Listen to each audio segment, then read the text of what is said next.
Thank you. जय श्री राम। खाना ढंग से खाए थे या ज्यादा खाए थे? चलिए, आज जो बात होगी वो एक टाइम के खाने के लिए नहीं, कुछ ऐसी बातचीत होगी कि जिंदगी भर का हमारा नहीं, हमारी आने वाली पीढ़ियों का भी खाने के लिए उनको कोई दिक्कत नहीं होगी। तो उसके लिए आपका सहयोग चाहिए। क्या आप तैयार हैं? तैयार हैं? Very nice. मेरा नाम शिव कुमार शर्मा है, लेकिन नाम कम जानते हैं, चाचा जी के नाम से ज्यादा जानते हैं। जैसा जनेल जी ने कहा, वो प्रमोद जी ने ज्यादा हाईलाइट किया, चाचा जी तो मैं राकेश सर का था, लेकिन अभी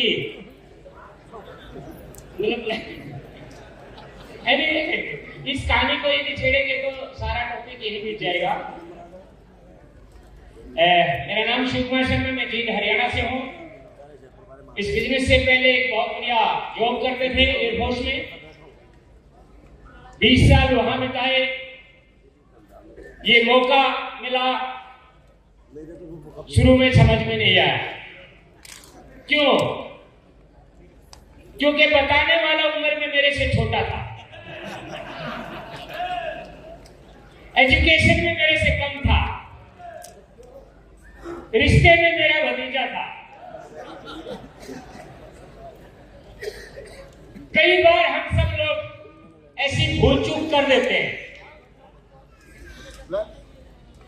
वही गलती मैंने भी की थी, और वो जो बताने वाले थे वो कोई और नहीं, वो राकेश सर थे।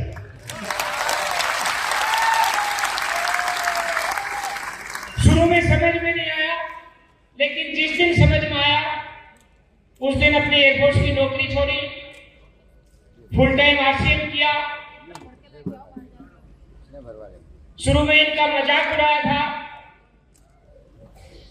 कि ये बेकार का काम है, पढ़ लिख ले और मेरी तरह कोई अच्छी नौकरी ढूंढ लेना।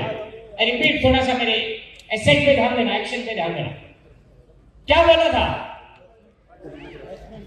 तेरे बाप दादा ने इज्जत कमाई है, पढ़ लिख ले, मेरी तरह कोई अच्छी नौकरी ढूंढ लेना। यहाँ ईगो की भावना थी, लेकिन 1.5 साल बाद समझ में आ गई। आज कहानी कुछ और हो गई है। देखिए, मेरी एयरफोर्स की नौकरी अच्छी थी या खराब थी? अच्छी थी। कैसे?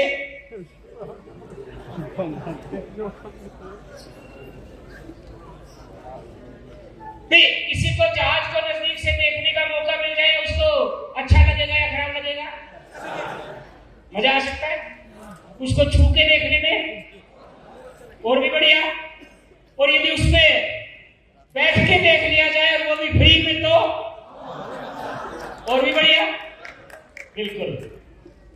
आज खुले दिल से ये ऐलान करता हूं, लेकिन शुरुआत में मुझे भी शक हुआ था।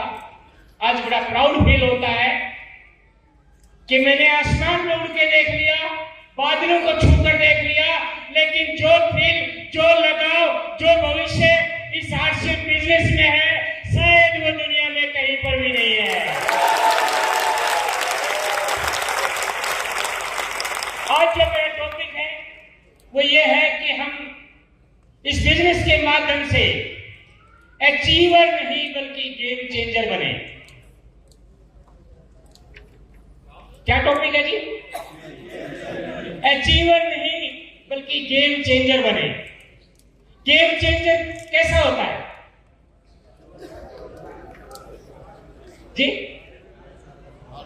हाँ, बिल्कुल बिल्कुल बिल्कुल नजदीक है। गेम चेंजर को यदि सिंपल भाषा में कहें, वो एक ऐसा शख्स होता है जो विपरीत परिस्थितियों में भी कुछ कर दिखाता है।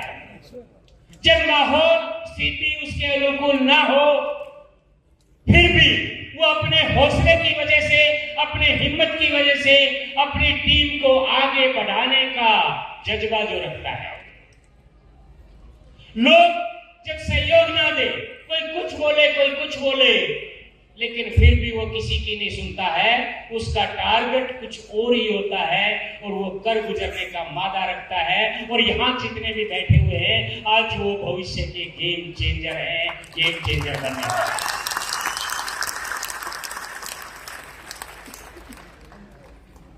गेम चेंजर बनना चाहते हैं? कितने लोग बनना चाहते हैं? आप लोग नहीं चाहते सर? गेम चेंजर बनने के लिए अपने को क्या करना पड़ेगा? क्या क्या क्वालिटी होनी चाहिए हमारे अंदर? सबसे पहली उसकी क्वालिटी होती है कि वो प्रोडक्टिव होता है। ये इंडस्ट्री, ये आरसीएम बिजनेस ये बातों से नहीं चलती सर। यहां एग्जाम्पल क्रिएट किए जाते हैं। खुद करके दिखाना होता है, किसी लेवल पे आना होता है। विपरीत परिस्थिति जब आए, क्योंकि कई बार ऐसा होता है अचीवर तो हम किसी न किसी वजह से बन जाते हैं। एक माहौल मिल गया, अच्छे लोग मिल गए, कंपनी की कोई ऑफर थी, कुछ भी वजह से हम अचीवर तो बन जाते हैं। लेकिन गेम चेंजर बनने के लिए अपने को प्रोडक्टिव होना होता है। क्या होना होता है? प्रोडक्टिव मतलब कैसे? हमें अपने रिजल्ट को निकालना होता है। मीटिंग देके आते हैं तो खाली मीटिंग देकर ना आए, बल्कि वो रिजल्ट ओरिएंटेड मीटिंग हो। प्लान देके आते हैं तो प्लान नहीं, बल्कि उसकी ज्वाइनिंग निकले, उससे रिजल्ट निकले। तभी तो हम गेम चेंजर बनेंगे। यस और नो? गेम चेंजर की क्वालिटी वो होती है कि वो जहां भी जाता है हर जगह प्रोडक्शन ही प्रोडक्शन होती है। जैसे जर्नैल जी यहां पर आए थे तो एक अलग खुशनुमा माहौल बना दिया था, ये भी एक क्वालिटी होती है। सुरेश जी आए थे तो उन्होंने एजुकेशन बता दी। डीके सर जो आए थे उन्होंने रिलेशन के बारे में बता दिया। ये भी एक गेम चेंजर की क्वालिटी होती है। दूसरा गेम चेंजर यानी पहली क्वालिटी से क्लियर है कि हमें यदि गेम चेंजर बनना है तो हमें प्रोडक्टिव होना पड़ेगा। क्लियर है? चाहे वो प्लान दिखाने में हो, चाहे रिटेलिंग का हो, चाहे लोगों के वाइटल लेवल का हो, किसी भी चीज का हो, तैयारी करनी हो तो प्रोडक्शन हमारी बढ़नी चाहिए। दूसरी क्वालिटी क्या हो सकती है गेम चेंजर की? उसकी दूसरी क्वालिटी होती है वो हमेशा डेटा पर काम करता है। किस पे काम करता है जी?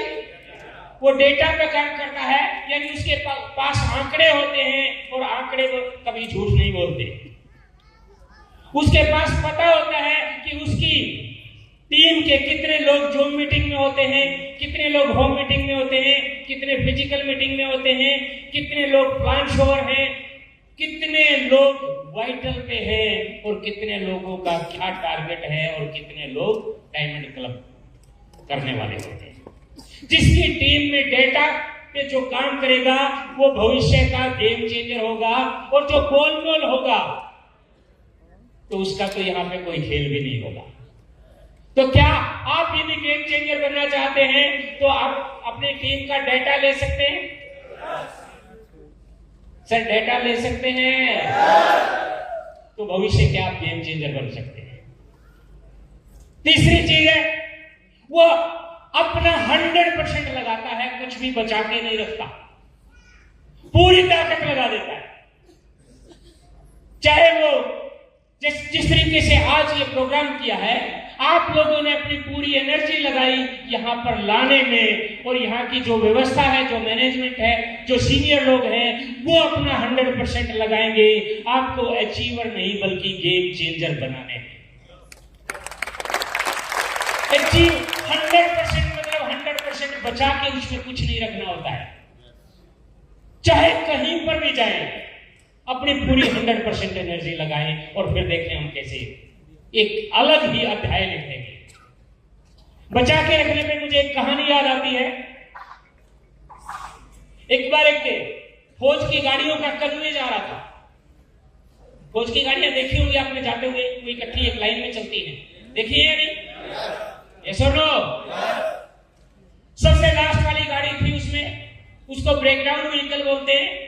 उसमें सारा मैकेनिक का सामान भी होता है, तेल पानी बंदे सब कुछ होता है कि कोई गाड़ी खराब हो जाए तो उसको वो टो करके ले जाए या रिपेयर करके ले जाए, कैसे भी ले जाए, इसलिए उसको रिकवरी वैन बोला जाता है। चलते चलते सारी गाड़ियां आगे निकल गई, लास्ट वाली गाड़ी बची हुई थी वो बंद हो गई। नीचे उतर के मैकेनिक ने देखा डीजल खत्म। अब जब गाड़ी चलनी तो डीजल ही से थी, मान लिया कोई मैकेनिकल फॉल्ट आ जाए तो मैकेनिक ठीक कर सकता है, लेकिन डीजल तो चाहिएगा। यस और नो? तो किसी से पूछा कि भैया तेल खत्म हो गया, यहाँ पेट्रोल पंप कितना दूर है? बोले 5 किलोमीटर। अब फौजी थे, 10-12 फौजी उसके अंदर बैठे थे उस ट्रक में, वो हाथ थोड़ी ना मानते, उसको धक्का दे दे के 5 किलोमीटर पेट्रोल पंप पे खड़ी कर दी गाड़ी।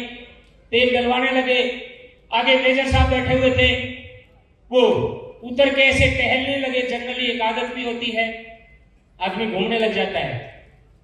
घूमते घूमते मेजर साहब पीछे गए, ट्रक के पीछे देखा एक 200 लीटर का ड्रम भरा हुआ है, रखा हुआ ड्रम। उन्होंने उस ड्राइवर से बोला, मेजर साहब ने, कि ड्राइवर साहब। बोला हाँ साहब। बोला इस ड्रम में भी तेल भरवा लो, इमरजेंसी में काम आएगा।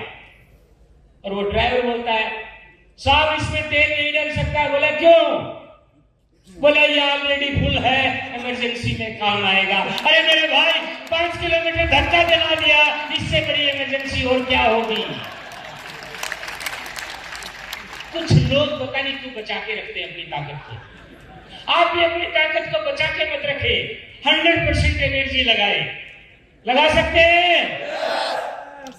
नेक्स्ट क्वालिटी उसकी होती है, वो फोकस होके काम करता है, प्रॉपर उसका फोकस होता है। अब हमें ये क्वालिटी का पता होना चाहिए कि वो फोकस करना कहां है। यदि हमें यह पता चल जाए कि ये फोकस करना कहां है, फिर तो कोई दिक्कत नहीं।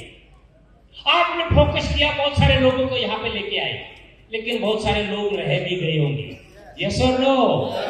आप में कमी नहीं थी, लेकिन उन लोगों में कमी थी। चलिए फोकस होकर बात करते हैं। आपका 2 ग्रुप होते हैं, नीचे से नीचे, नीचे से नीचे, एक के नीचे एक के नीचे एक, ऐसे ढूंढते जाते हैं। यस और नो? जनरली हम कहां फोकस करते हैं? ऊपर वालों के पास। कहां फोकस करते हैं मिश्रा जी? ऊपर वाले ज्यादा लाडले होते हैं, वो ज्यादा टच में होते हैं, वो क्योंकि उनको हमने ज्वाइन करवाया है, हम उनका वेलफेयर देखते हैं। लेकिन फोकस कहां करना चाहिए? नीचे, डेप्थ में। क्यों? एक एग्जांपल के माध्यम से प्रयास किया जाएगा समझाने का। ऊपर वाले लोगों को आप कहीं पर भी लेके जाएं, मीटिंग में लेके जाएं, सेमिनार में लेके जाएं, प्लान दिखाने के लिए लेके जाएं, उनकी लिस्ट खत्म हो चुकी है। वो अब इस होटल को मान लेते हैं, ये ऊपर वाले लोग हैं, मान लो ऊपर वाले लोग। इसमें से मान लिया आप कुछ निकालना चाहें, निकलेगा क्या? उल्टा कर ले, निकलेगा? निकला? इसको कैसे भी तोड़े मरोड़े, निकला कुछ?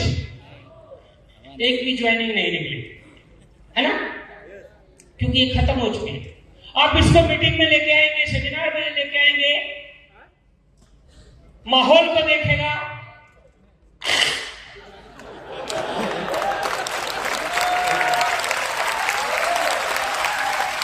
फिर फील्ड में जाएगा, फील्ड में लेके जाएंगे, कितना भी कर लो, कितना भी कर लो, कुछ निकला? एक बूंद भी नहीं निकली। Yes sir? नो? इसको छोड़ दे, इसको छोड़ दे सर। वहां फोकस ना करें। कहां फोकस करना चाहिए? नीचे फोकस करना चाहिए। और यदि नीचे फोकस करते हैं, नीचे प्लान दिखाते हैं, आपके पहले ही प्लान में डीके संघ निकलेगा। दूसरा प्लान दिखाएंगे, सुरेश यादव निकलेगा। तीसरा प्लान दिखाएंगे, सिलेंडर धिंगड़ा निकलेगा। और जैसे जैसे आप प्लान दिखाते जाएंगे, नीचे प्लान दिखाएंगे, तो वहीं प्रमोद गुलाटी भी मिलेगा, राकेश शर्मा भी मिलेगा, सुरेंद्र वत्स भी मिलेगा, मुकेश कोठारी भी मिलेगा, सारे लोग वहीं मिलेंगे। तो फोकस क्या करना चाहिए? गेम चेंजर बनना चाहते हैं? पॉइंट क्लियर है? पहला पॉइंट क्या था? बी प्रोडक्टिव, प्रोडक्टिव बने। क्लियर है? यस और नो? दूसरा पॉइंट क्या था? डेटा पर काम करें। यस और नो? तीसरा पॉइंट क्या था? 100% एनर्जी लगाए, कुछ भी बचा के मत रखें। वो 200 लीटर का ड्रम बचा हुआ रखा रह गया था, धक्का मार के लेगे ना, कुछ फायदा हुआ? और तीसरा पॉइंट, प्रॉपर फोकस करके काम करें। कर सकते हैं? कर सकते हैं? तो आप भविष्य के गेम चेंजर बन सकते हैं। और आज आपको बुलाया ही इसलिए था, यहां मीटिंग देने के लिए और भाषण देने के लिए नहीं, बल्कि आपको आपके भविष्य से मिलाने के लिए बुलाया गया था। और आज आप ये डिसाइड करके जाएंगे कि आपका भविष्य आपके हाथ में है। मैं आपके साथ साथ आपने बोलना है, मैं बोलूंगा IMA, आपने बोलना है गेम चेंजर। मैं क्या बोलूंगा? IMA, आपकी तरफ से आवाज आए गेम चेंजर।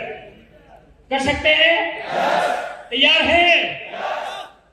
चलिए, क्योंकि टाइम मेरा ख्याल मेरा हो गया है। IMA